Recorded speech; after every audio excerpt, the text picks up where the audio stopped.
In the history of aviation, there has never been a plane more groundbreaking than the B-2 stealth bomber. Capable of flying anywhere in the world undetected, the B-2 can arrive over its target, release precision munitions, and escape, confident in the fact that the bombs will hit their targets and that the plane will return home safely. Revolutionary in design and capability, the B-2 represents the culmination of many disciplines and sciences, from aeronautics to stealth to bombing itself. It also has a distinction unshared by any conventional aircraft. For the entirety of its service life, the B-2 has never been detected, targeted, or engaged.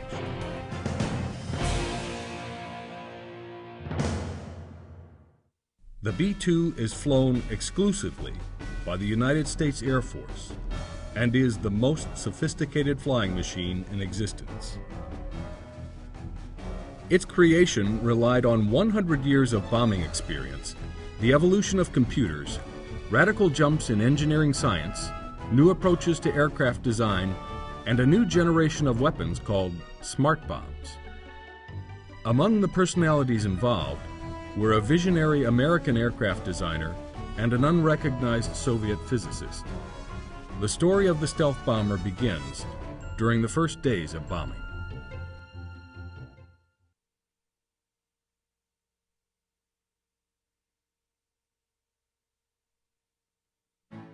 Early World War I bombers were neither purpose-built nor particularly sophisticated. Aviation was in its infancy, and bombs were often carried aloft in the pilot's lap to be tossed by hand at targets on the ground. Technology had advanced by the time World War II began. Faster bombers carried heavier weapons over targets protected by early warning radar, anti-aircraft guns, and high-speed interceptor aircraft. By 1944, two distinct schools of tactical bombing had emerged from the war above Europe. After suffering staggering losses during daylight bombing raids, the British conducted their bombing at night. Small bombers called mosquitoes would be launched in the general direction of a target. Spitting fire from their engines, the mosquitoes would proceed without radio contact or formation towards the vicinity of the target. Flying high and in the dark, these small bombers were very hard to detect. Far ahead of the main bomber force were bombers designated as pathfinders. These planes were flown by the best navigators in the Royal Air Force.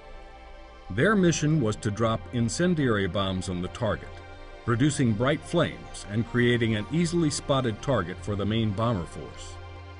Bombers would then head toward the fires, drop their bombs, and individually make their escape. This decentralized approach, with British bombers coming from all directions to bomb one target, was difficult to defend against. By contrast, the United States relied on daylight bombing raids consisting of hundreds of bombers in tight formation.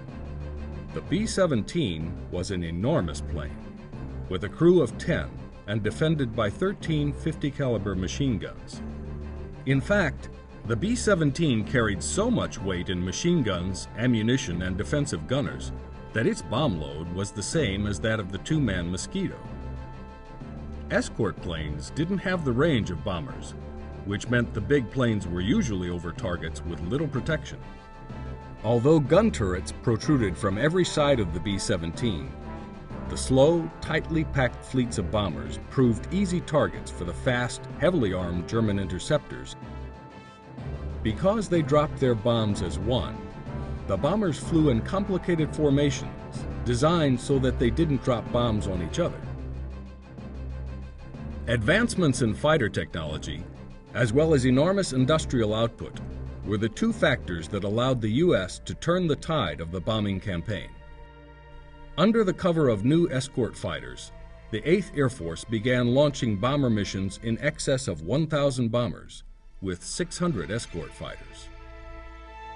British Mosquito bombers suffered a fraction of the losses endured by the B-17s.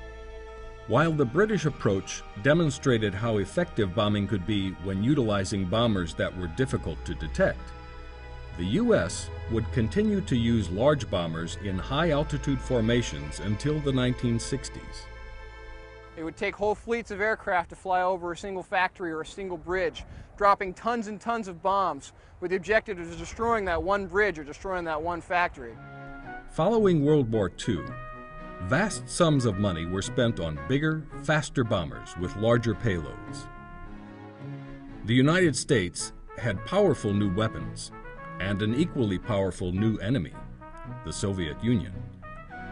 In the event of an all-out war, the U.S. needed a new bomber that could carry the enormous atom bombs deep into the heart of the USSR. Two radically different designs emerged to answer this call. Built as a flying wing, the YB-49 could carry the same bomb load as a larger bomber, using less power and thus less fuel. Built by visionary aircraft designer Jack Northrop, the all-wing design reduced drag almost completely. Although initial tests were favorable, it was too far ahead of its time. The trim efficiency of the YB-49 lost out to the brute force of the enormous Convair B-36. Powered by 6 massive pusher propellers and 4 jet engines, the B-36 was one of the only aircraft of its day capable of reaching the Soviet Union. Defended by 16 20mm cannon mounted in computer-controlled retractable turrets, the B-36 was the largest, most heavily defended U.S. bomber ever built. Although it required more crew and more fuel than the YB-49, the huge B-36 was an imposing bomber with an enormous 86,000-pound bomb load, 14 times the capacity of the B-17. The B-36's enormous bomb bay made it the only aircraft capable of carrying the newly developed hydrogen bomb. Despite its success as a bomber, the B-36 had been conceived in the early days of World War II. By the early 1950s, as jet fighters and missiles began to appear in the sky, the B-36 became obsolete. As engineers stripped out the B-36's complicated defensive gun turrets, Boeing delivered the B-52. The B-52 became the mainstay of the U.S. Strategic Bombing Force and continues to be a formidable aircraft today. Powered by 8 turbojet engines clustered into 4 pods, the B-52 had ample room along its wings for the newly developed cruise missiles. The wings were swept back like a fighter to reduce drag, and were so long they needed landing gear at the tips. Bombing tactics hadn't changed since World War II. Large fleets of heavy bombers flew in high-altitude formations to targets, released weapons as one, and returned home. Conventional wisdom told military planners that the Soviet Union couldn't engage targets over 50,000 feet. Altitude, not guns, would keep the bomber fleet safe. In 1960, the Soviet Union shot down a U-2 spy plane, which had been flying at 70,000 feet. In the event of an all-out war, a bomber assault at 50,000 feet was doomed. The answer was to fly low and come in under the radar. Limited by terrain and the horizon, ground-based radar detects incoming aircraft in a cone-shaped pattern. The higher an aircraft is, the farther out the radar can detect it. By flying at low altitudes, bombers could delay detection and reach their targets with less resistance. Most U.S. bombers had been designed to penetrate enemy airspace at high altitudes and supersonic speeds, and were completely mismatched for the task of low-level flight. The exception was the B-52. After some minor updates, it proved to be a very stable low-level bombing platform. The new tactics were more successful than high-level bombing had been, but the lumbering bombers still required massive amounts of support and escort planes to successfully complete their missions. In 1972, the U.S. began the Linebacker II bombing raids. Designed to bring the North Vietnamese to the negotiating table, B-52s hammered North Vietnam around the clock for 12 days. The sophistication of Soviet-supplied air defenses in the north meant that over half the planes launched during the bombings were support or escort planes. Some planes filled the sky with clouds of aluminum strips called chaff that confused ground radar. Other planes, called wild weasels, intentionally drew fire so that they could respond with special missiles designed to home in on defensive radar and surface-to-air missile sites.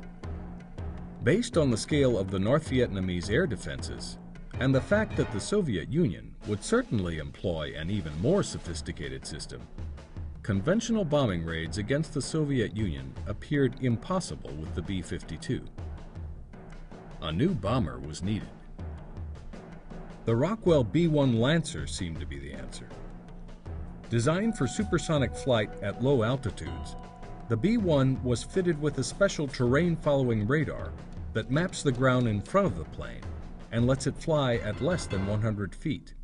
Although it flew very low and very fast, the B-1 was still susceptible to detection by radar. At the same time as the B-1 was being developed, a small group of scientists was designing a revolutionary aircraft that could not be detected by radar. They called it the stealth fighter. The new aircraft could leisurely enter enemy airspace, drop its payload, and exit unharmed. Designed on the limited computers of the early 1970s, the F-117's strange shape allows it to deflect radar signals away from targeting systems, rendering it extremely difficult to detect. Although it can carry only 2 smart bombs, the stealth fighter proved its effectiveness in the early minutes of the 1991 Gulf War, when flights of stealth fighters destroyed Iraq's entire command, control, and missile defense network without being detected or engaged. The next evolution of stealth was called the Advanced Technology Bomber. It incorporated research gleaned from the stealth fighter program, plus numerous new features. These included a decreased radar cross-section, lower acoustic noise, a small visual profile, decreased electromagnetic emissions, and a decreased infrared signature. The official term for all of these features is Low Observable, or LO. Officially unveiled in 1988, the ATB would come to be known as the B-2 Spirit and would enter service in 1993. Nearly impossible to detect, the stealthy B-2 can carry a wide variety of weapons on internal rotating launchers. These launchers let the B-2 carry any combination of cruise missiles, smart bombs, and sea mines. Smart bombs are assigned targets by computer and are guided by satellite, meaning the B-2 can engage as many as 16 different targets simultaneously.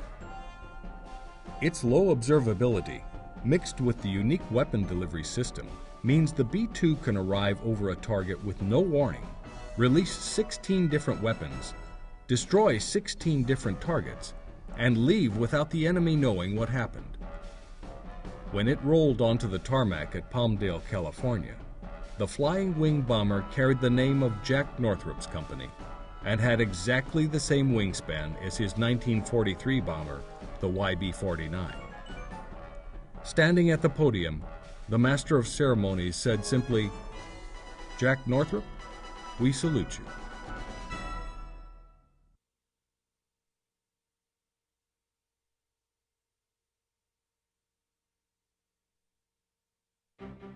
The term for all the things that make the B-2 the stealth bomber is Low Observable, or LO.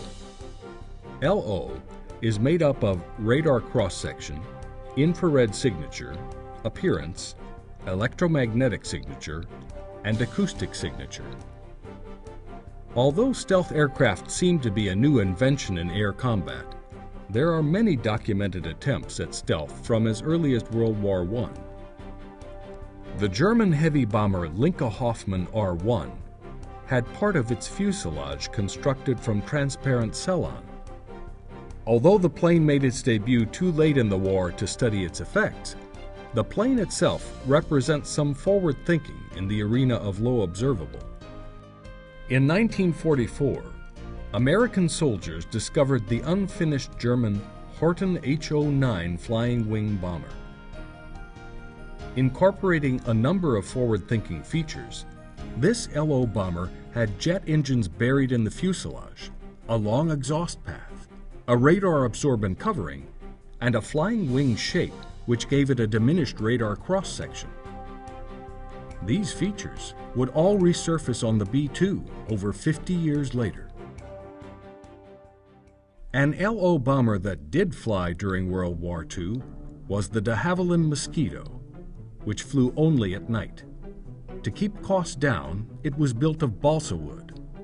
While this was viewed as a step backward from the all-metal bombers being produced at the time, the wooden construction reflected less radar energy than aluminum and lent the aircraft a very diminished radar signature. This, combined with its small size, made the Mosquito very difficult to detect. Its overall losses were a fraction of the B-17's.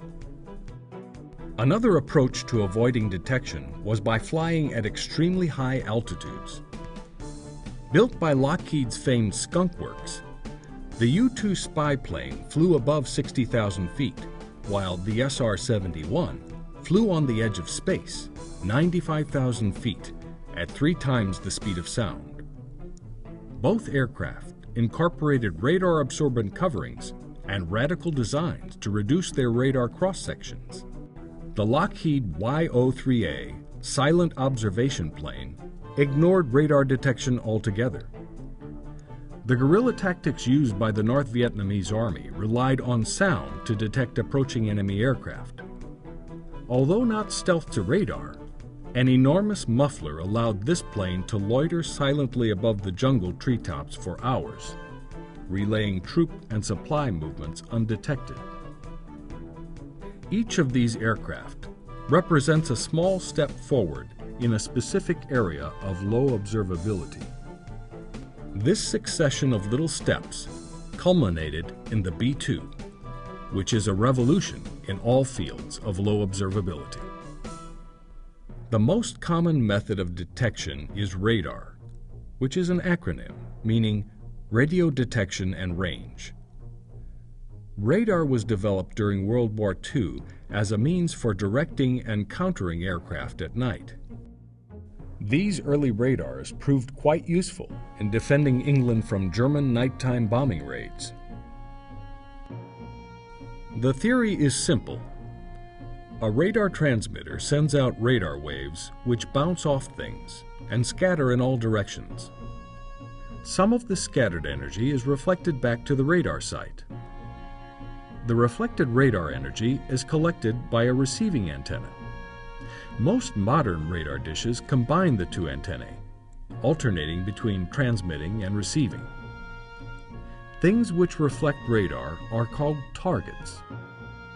By feeding information about the intensity of the reflection as well as its angle into a computer, the location of the target can be plotted. Unfortunately, radar does not necessarily distinguish between types of targets, so it is really only useful for detecting aircraft, where there is nothing else around for the wave to reflect off of. Although less detectable bombers had proven their efficiency in World War II, there was still no scientific method for decreasing an aircraft's radar cross-section. Despite the LO characteristics of U.S. spy planes, the U.S. could not build a stealthy strike aircraft. It was an academic paper from the Soviet Union that would change all this. Pyotr Ufimtsev was an obscure Soviet physicist who just happened to discover the secret of stealth. Ufimtsev published a paper which dealt with determining deflection angles of radar waves. Radar waves behave similarly to light waves. The law of reflection states that a light ray will reflect off of a surface at the same angle at which it encountered the surface. Thus, to get a return, a radar reflection requires a surface that is perpendicular to the incoming wave. A sphere provides the largest radar cross-section because it has an infinite number of tangential surfaces, Thus, the sphere always has a perpendicular side to any angle. While most energy directed at a sphere is deflected, the small amount that is always reflected back makes the sphere detectable from any angle. By contrast, a flat plane is only detectable from a 90-degree angle. At any angle other than dead on, a flat plane will deflect all radar energy away from the radar site. At one angle, the plane presents the largest radar cross-section, but at all others, the smallest. Unfortunately, flat planes are not aerodynamic. For aircraft, the best compromise between the flat plane and the sphere is a curved shape with a variable radius called a continuous curve. This shape allows aerodynamic flow without the sphere's infinite number of tangential surfaces to reflect radar. Inexplicably, the Soviet Union allowed the paper to be published and apparently didn't pursue any sort of stealth aircraft program. An American scientist used Ufimtsev's paper to develop a computer program called ECHO-1, which could calculate the radar cross-section of crude shapes. This gave engineers a tool for designing a stealth strike aircraft. Work began in secret to discover ways to manufacture aircraft based on ECHO-1 calculations. The lack of computing power in the 1960s and 70s meant that ECHO-1 couldn't calculate the radar cross-section of curved shapes. The curved designs of the SR-71 and U-2, which had reduced radar cross-sections, had been obtained largely by accident. The restrictions of those early computers meant the first stealth aircraft would have to be built out of flat planes. Flat planes present a design challenge because they are not aerodynamic, and if perpendicular to a radar site, they are extremely detectable. Designers determined that the biggest threat to strike aircraft is ground-based radar. As a result, the stealth fighter was designed specifically to deflect radar waves coming from below the aircraft. The result was the F-117, the first aircraft to carry the unofficial designation stealth. Advances in computer technology and research into stealth would eventually allow the computation of continuous curved shapes for reflecting radar, which would ultimately yield the flying wing-shaped B-2. The shape of the B-2 is basically designed so that it minimizes the amount of radar that can be returned to the original source. And by, unlike the 117, which uses faceting to redirect the radar, it either absorbs it or in some cases it redeflects it a different direction. Like the F-117, the B-2 shape was designed from the beginning to reduce radar.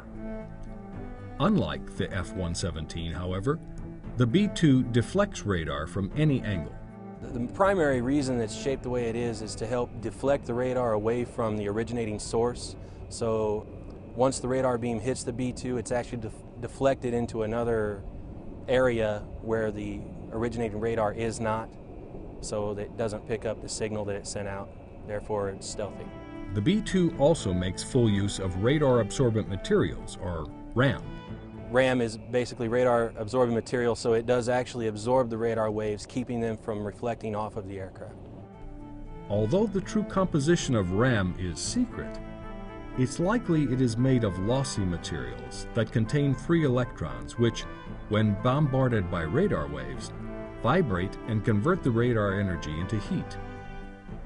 The result is that radar energy is dispersed across the skin of the B-2, rather than being reflected back to enemy radar sites. RAM can be a number of things to the way the aircraft is constructed and how those materials fit together and interact with each other to a single layer of coating that we apply to the aircraft.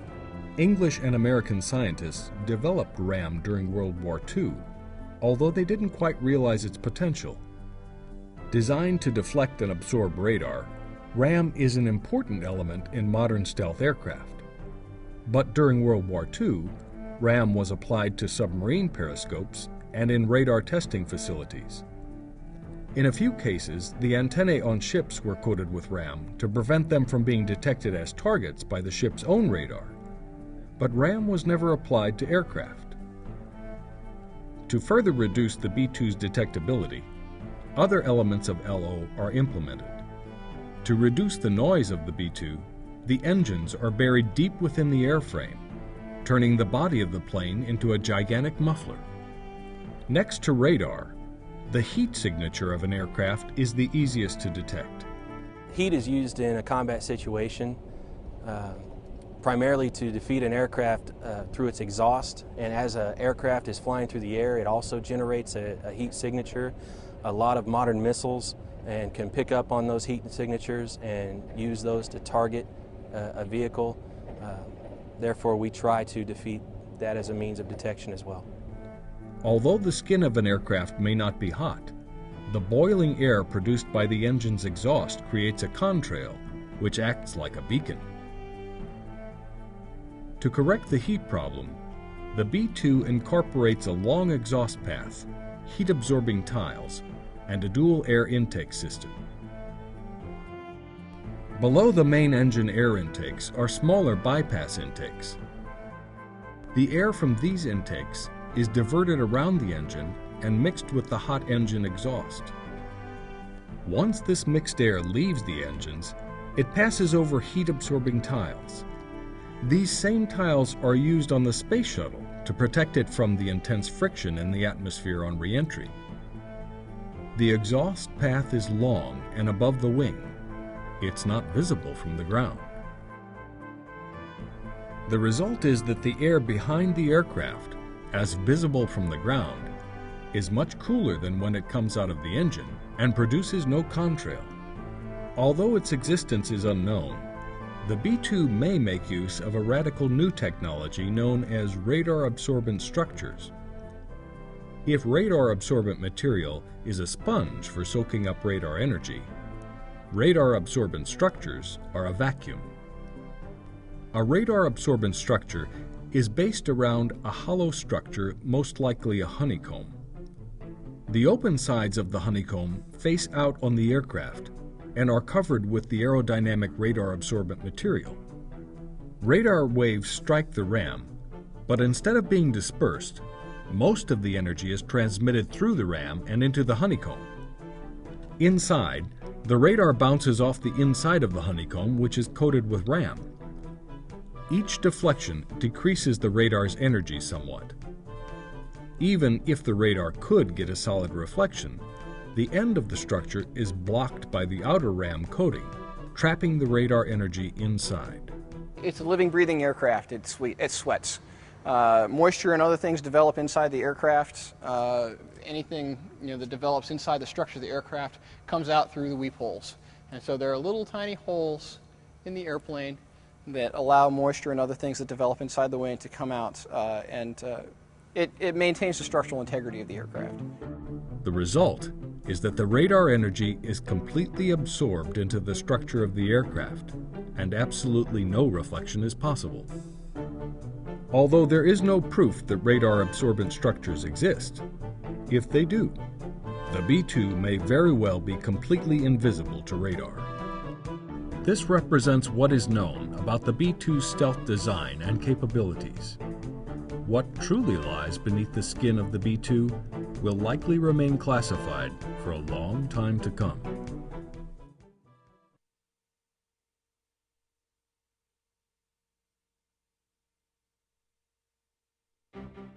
When air approaches a wing, it is forced in two directions, up and down. This creates a high-pressure area above the forward portion of the wing and below the wing. As the wing slopes away, a low-pressure area is formed above the remainder of the wing. This low-pressure area lifts the wing up. In addition, the high pressure below the wing pushes it up. It's all about lift and drag. An airplane has wings, and what those are, another word for them is airfoils. As air travels over the wing, it creates a pressure differential between the top of the wing and the bottom of the wing. And what that produces is lift, as the low pressure seeks the high pressure area. Traditionally shaped aircraft have two large wings supporting a central fuselage. stabilized at the rear with a horizontal stabilizer and a vertical stabilizer, or tail. Although advances in computer technology have allowed the fuselage to be more efficient, it still produces a great deal of drag. This drag not only decreases performance in terms of speed, it also requires large wings and engines burning lots of fuel to lift it off the ground and to keep it there. The reduction of fuselage drag, combined with an overall increase in lift, is the flying wing's primary advantage. The flying wing is also called a lifting body because the body of the plane does just that. The advantages to the wing design, to the flying wing design over a traditional aircraft is the replacement of that fuselage with more wing. So that creates a bigger surface area of wing, which translates into more lift. Instead of the traditional arrangement, the entire volume of the aircraft is contained within the wing. This eliminates fuselage drag and vastly increases overall lift. The difficulty with flying wings has always been stability. Jack Northrop's flying wing was notoriously dangerous, and in theory, all flying wings share the same inherent risks. A flying wing is stable in terms of pitching up or down, or banking left or right. What the flying wing does not inherently counteract is yaw. Yaw is the tendency of a plane to fishtail left or right. On traditional aircraft, the horizontal and vertical stabilizers are mounted on the tail of the plane, placing a great deal of control at the end of what is essentially a long lever. A flying wing doesn't have this lever, and thus control surfaces must be far more complex. To compound the control complications on the B-2, there are no vertical surfaces whatsoever. Northrop's YB-49 and XB-35 both had vertical stabilizers. The B-2, however, does not have this luxury. Most bombers have enormous tails, which act like billboards when struck by radar waves. Instead, the B-2 controls its roll, pitch, and yaw, all with the same set of complex control flaps on the rear of the wing. For everyone who's seen a B-2, the one thing that you notice right off the bat that's missing is that vertical tail, the vertical stabilizer. Without computers, there's no way we could fly the B-2. The computers actually sense the environment around the aircraft as well as the pilot's inputs and keep the aircraft going. The flight control computers sense the air loads using things like those air data ports over there that sense static pressure and aerodynamic pressures on the aircraft, what its angle of attack is, what its side slip. All those inputs go into a flight control computer. The flight control computer then makes adjustments to the flight controls faster than the pilot could by hand, enabling the flight control computers really produce that stability that we lost with the tail. The outermost control surfaces on the B-2 are the rudders, which also function as brakes. Twin flaps move in conjunction to make the bomber yaw left or right. When the flaps on both sides are extended both up and down, they act as a speed brake. These flaps aren't effective when fully closed, so during normal flight, they're left slightly open. This does increase the radar signature, and during combat operations, the B-2 is flown with the rudders fully closed. Moving inboard from the rudders is where the elevons are located. Elevons are a combination of ailerons and elevators. Ailerons and elevators control the pitch and roll of an aircraft. On most planes, the ailerons are located on the trailing edges of the wings, while the elevators are located on the horizontal stabilizer. The ailerons act in opposite directions of one another to roll the airplane, while the elevators act together to pitch the plane up or down. On the B-2, the elevons perform both functions through combinations of movement. If all the elevons pitch up or down, the aircraft will pitch in the opposite direction. If the left elevons pitch up, while the right elevons pitch down, the bomber will roll to the left, and vice versa. The coordination of all these flaps is the job of an amazing technology known as fly-by-wire. Fly-by-wire takes inputs from the pilot and other aircraft sensors, feeds them into a series of computers, which then produce an output to a hydraulic actuator, which moves the flight controls for us. Because the computer's job is to make the aircraft perform according to the pilot's controls, any external forces that act on the aircraft, such as wind gusts, are counteracted automatically by the computer. This allows the B-2 and other fly-by-wire aircraft to maintain the traditional controls and maneuvers common to all aircraft, despite its radical design.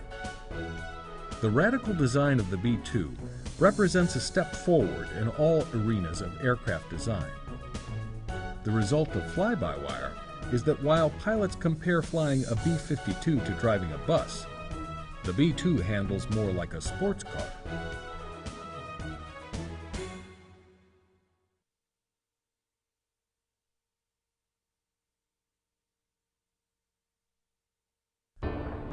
The B-2's mission is to penetrate heavily defended areas, drop precision-guided munitions, and extract itself without ever being detected. That'd be the ultimate capability, to be able to go in undetected and leave undetected. However, there's one unique aspect of all bombers. If you're going in, you're more than likely going in to drop something. So right off the bat, as soon as bombs start going off, someone's going to know there's an aircraft in the sky. So as you're leaving the country, really what you're looking for now is that ability to sneak back out of the country.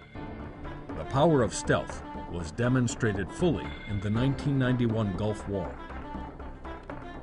F-117A Nighthawk strike aircraft destroyed military targets deep in the heart of Baghdad without ever being detected.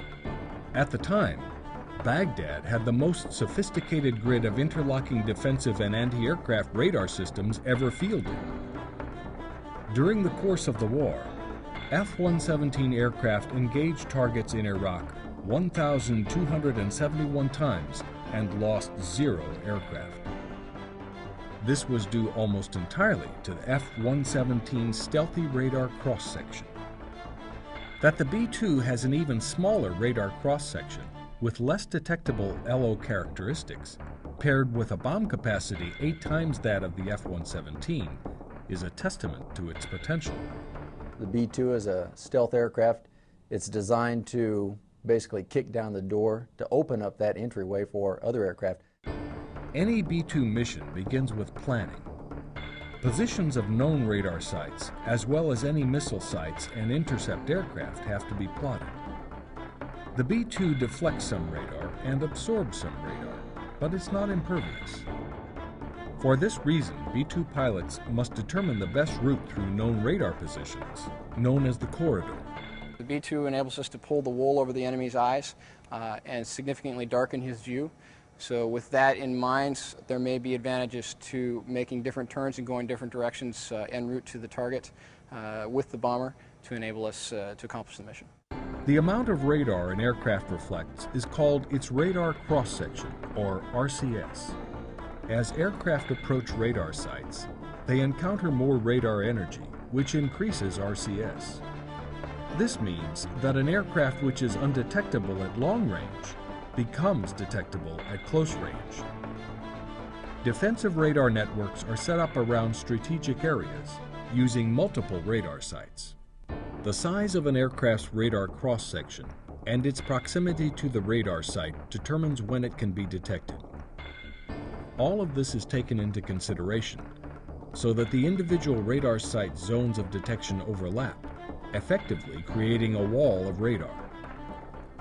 Because the B-2's radar cross-section is so much smaller than all other military aircraft, it can only be detected at extremely close range. Thus, the overlapping zones of radar which detect all other aircraft are useless against the B-2, and the radar wall develops holes through which the B-2 slips. Once over the target, the B-2 releases bombs which are individually targeted and self-guiding.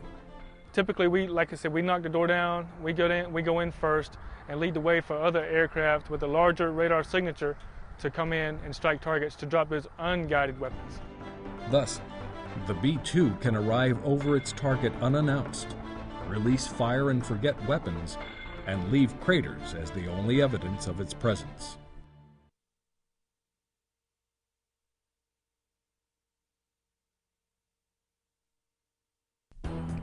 It is only fitting that the most sophisticated bomber on Earth carries the world's most sophisticated arsenal.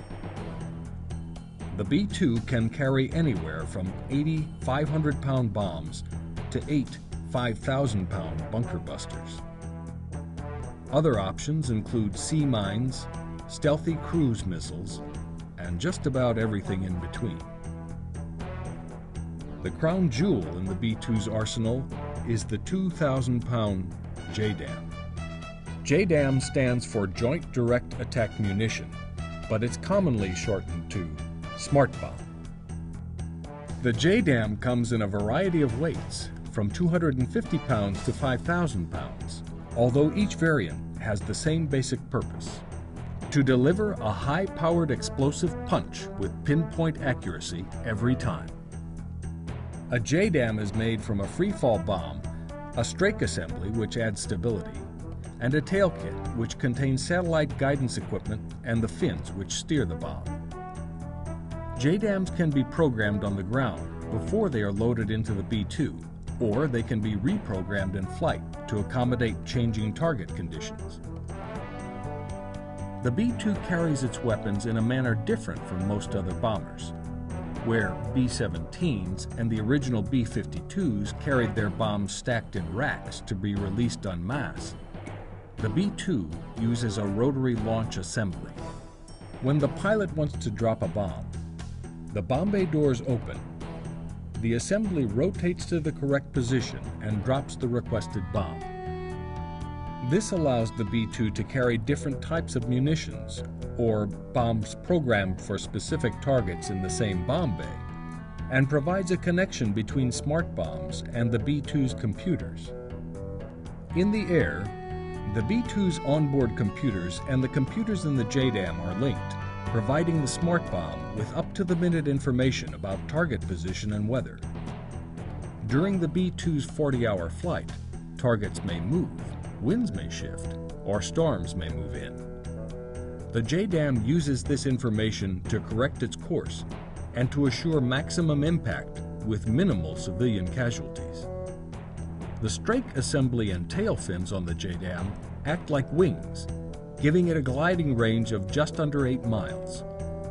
All the B-2 must do is pass within 8 miles of its target, and the J.D.A.M will take care of the rest. Once the J.D.A.M is released from the B-2, its guidance is internal. An extremely accurate satellite guidance receiver in the tail homes the J.D.A.M in on its target. If the satellite guidance fails, the J.D.A.M has an inertial guidance system backup. Accurate to within inches, it is the same system used on U.S. submarines for navigation. The most common load on the B-2 is 16 2,000-pound J.D.A.Ms. New technology called the Smart Bomb Rack Assembly will allow the B-2 to carry 80 smaller 500-pound J.D.A.Ms. This is over 4 times its previous capacity. Missions that would have required 5 B-2 flights now only require 1 because, for most targets, the 500-pound bomb is just as effective as the 2,000-pound bomb. The B-2 carries many other amazing weapons, including the AGM-158 stealth cruise missile. Angular in shape, the 158 is nearly invisible to radar. The 5,000-pound bunker buster is a variant of the J.D.A.M, designed to penetrate deep into the earth and release a devastating explosion. From 500-pound smart bombs to stealth cruise missiles, the B-2 has the versatility to carry just about any weapon, anywhere on Earth, and deliver it with precision accuracy every time. The B-2 bomber has proven its effectiveness time and again. Through its use of low observability and smart weapons, the B-2 can engage targets with more accuracy, less civilian damage, and more safety for the pilots than any other aircraft in the world.